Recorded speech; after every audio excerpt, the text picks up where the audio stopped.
गरीब लकड़हारा रहता था। उसका नाम था माधव। उसके पास ना खेत था, ना दुकान, ना कोई बड़ा कारोबार। उसकी पूरी दुनिया एक पुरानी कुल्हाड़ी और मिट्टी की टूटी झोपड़ी तक ही सीमित थी।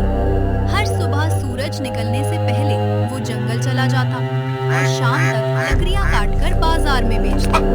लेकिन दिन भर की मेहनत के बाद भी घर में 2 वक्त की रोटी जुटाना मुश्किल हो जाता था। उस सुबह भी चूल्हा ठंडा पड़ा था, मिट्टी के बर्तन खाली थे। माधव की पत्नी गौरी चुपचाप कोने में बैठी थी। उसके चेहरे पर चिंता साफ दिखाई दे रही थी। माधव, आखिर कब तक ऐसे चलेगा? मेहनत तो तुम रोज करते हो, लेकिन हमारे घर की हालत तो हर दिन और बिगड़ती जा रही है। मैं कोशिश कर रहा हूँ गौरी। शायद भगवान हमारी परीक्षा ले रहे हैं। भगवान भी उसी की मदद करते हैं जो अपनी किस्मत बदलने की हिम्मत करे। सिर्फ उम्मीद से पेट नहीं भरता। माधव ने बिना कुछ कहे अपनी पुरानी कुल्हाड़ी उठाई। उसने पत्नी की तरफ देखा, लेकिन उसके पास दिलासा देने के लिए शब्द नहीं थे। वो चुपचाप झोपड़ी से बाहर निकला और जंगल की ओर चल पड़ा। चलते चलते उसके मन में एक ही बात घूम रही थी। हे प्रभु, अगर मेरी मेहनत में कोई कमी है तो मुझे बता दो, लेकिन मेरी पत्नी की आंखों में ये आंसू अब मुझसे नहीं देखे जाते। जंगल आज पहले से ज्यादा शांत था। हवा धीरे धीरे पेड़ों की डालियों को हिला रही थी। माधव एक विशाल बरगद के पेड़ के पास पहुंचा और कुल्हाड़ी चलानी शुरू कर दी। ठक ठक ठक। अचानक उसे ऐसा महसूस हुआ जैसे कोई दूर से उसे देख रहा हो। उसने चारों तरफ नजर दौड़ाई, लेकिन वहां कोई नहीं था। वो फिर लकड़ी काटने लगा। कुछ ही पल बाद एक कमजोर आवाज उसके कानों में पड़ी। माधव तुरंत पीछे मुड़ा। एक बहुत बूढ़ा आदमी, सफेद दाढ़ी, हाथ में लकड़ी की छड़ी और पैरों में धूल से भरे फटे हुए चप्पल। वो मुश्किल से खड़ा था। बाबा, आप यहाँ इस घने जंगल में अकेले? 3 दिन से भटक रहा हूँ बेटा। प्यास ने शरीर की सारी ताकत छीन ली है। माधव के पास खाने के लिए कुछ भी नहीं था। उसने अपना छोटा सा पानी का लोटा निकाला।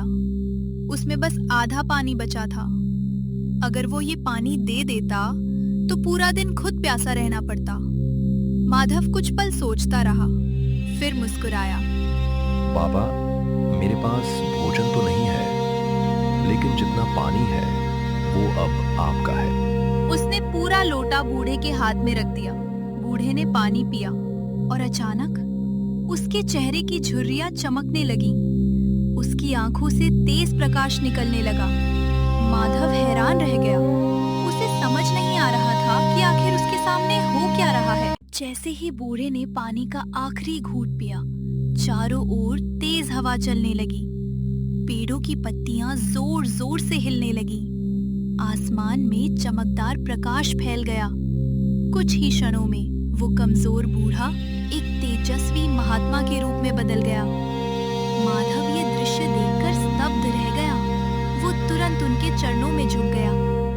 महात्मा जी, आप कोई साधारण इंसान नहीं है। नहीं पुत्र, मैं कई वर्षों से इस जंगल में घूमकर लोगों के मन की परीक्षा ले रहा हूँ। बहुत अमीर मिले, बहुत ताकतवर मिले, लेकिन अभाव में भी इंसानियत निभाने वाला कोई नहीं मिला।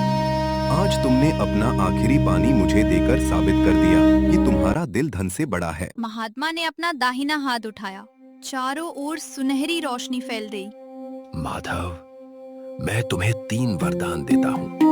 जो मांगोगे वो इसी क्षण पूरा होगा, लेकिन ध्यान रहे, सोच समझकर मांगना, क्योंकि एक बार मांगा हुआ वरदान बदला नहीं जा सकता। माधव कुछ देर तक सोचता रहा। उसे पत्नी की बातें याद आई, गरीबी याद आई, लेकिन उसके मन में एक अलग ही योजना बन रही थी। महात्मा जी, मेरी पहली इच्छा सुनकर शायद आपको अजीब लगे, लेकिन मैं चाहता हूँ कि मेरी ये पुरानी कुल्हाड़ी साधारण न रहे। जो भी इसे मेरी अनुमति के बिना उठाए, उसके हाथ इससे ऐसे चिपक जाएं कि जब तक मैं न कहूँ वो इसे छोड़ न सके।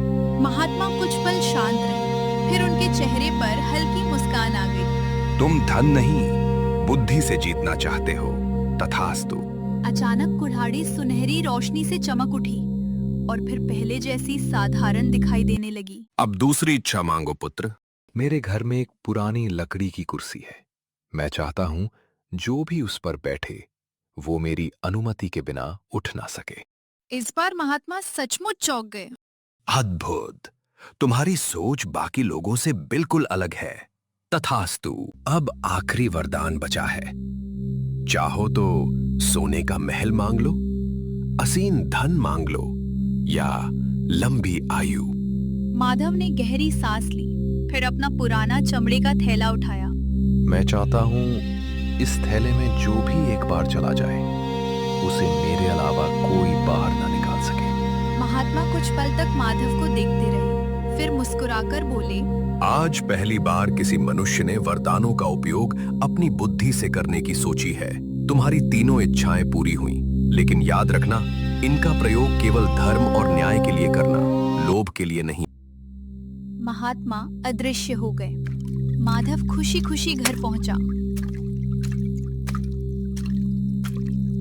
और सारी बात गौरी को बता दी, लेकिन गौरी का चेहरा गुस्से से लाल हो गया। हे भगवान, तुम्हें 3 वरदान मिले और तुमने न धन मांगा, न महल, न खेत। तुमने कुल्हाड़ी, कुर्सी और थैला मांग लिया। ऐसी बुद्धि का क्या फायदा? हर चमकती चीज सोना नहीं होती गौरी। कभी कभी सबसे बड़ी ताकत दिमाग में होती है, धन में नहीं। गौरी को अभी भी अपने पति की बात समझ नहीं आई, लेकिन माधव के चेहरे पर एक ऐसा आत्मविश्वास था जैसे उसे आने वाले समय की हर घटना पहले से पता हो। अगली सुबह सूरज निकलने से पहले ही माधव अपनी कुल्हाड़ी लेकर जंगल की ओर चल पड़ा। उसके मन में महात्मा की बातें बार बार गूंज रही थी। वो सोच रहा था, क्या सचमुच इन वरदानों से मेरी किस्मत बदल जाएगी? घने जंगल के बीच पहुंचकर उसने लकड़ियां काटनी शुरू कर दी। कुछ देर बाद अचानक जंगल में अजीब सी ठंडी हवा चलने लगी। पेड़ों पर बैठे पक्षी एक साथ उड़ गए। पूरा जंगल कुछ पल के लिए बिल्कुल शांत हो गया। माधव ने पीछे मुड़कर देखा। कुछ दूरी पर काले कपड़ों में एक लंबा आदमी खड़ा था। उसके चेहरे पर हल्की मुस्कान थी, आंखें लाल अंगारों की तरह चमक रही थी। वो धीरे धीरे माधव की तरफ बढ़ने लगा। तुम ही माधव हो?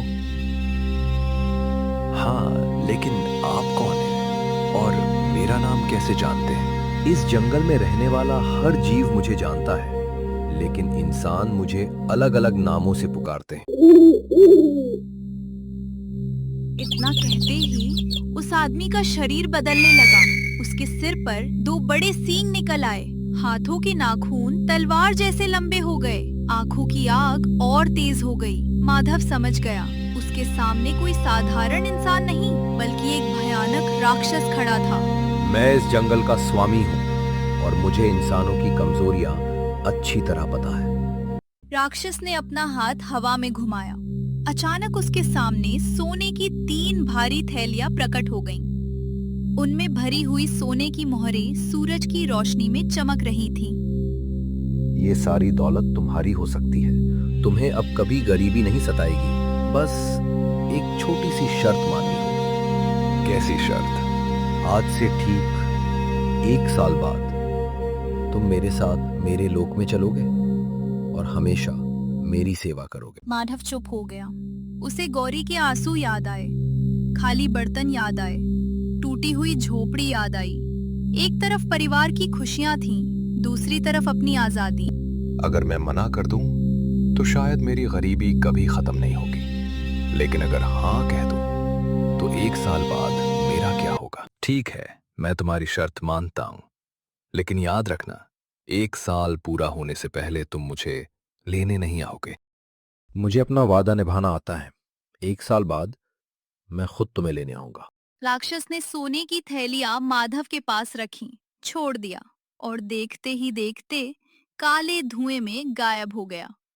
माधव ने गहरी सांस ली। उसने थैलियां उठाईं और धीरे से मुस्कुराया।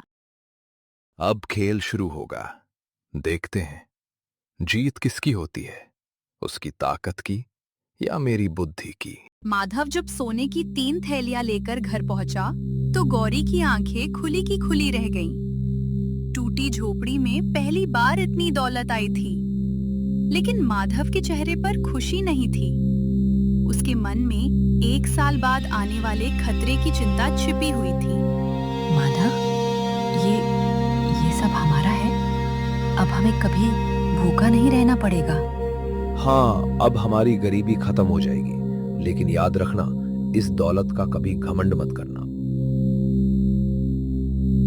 कुछ ही महीनों में उनकी झोपड़ी की जगह एक सुंदर पक्का घर बन गया। गांव वाले हैरान थे कि एक गरीब लकड़हारा अचानक इतना अमीर कैसे बन गया, लेकिन कोई भी उसकी असली कहानी नहीं जानता था। अगर आपको ये कहानी अच्छी लगी तो आप 2 देख सकते हैं और मजा भी उठा सकते हैं।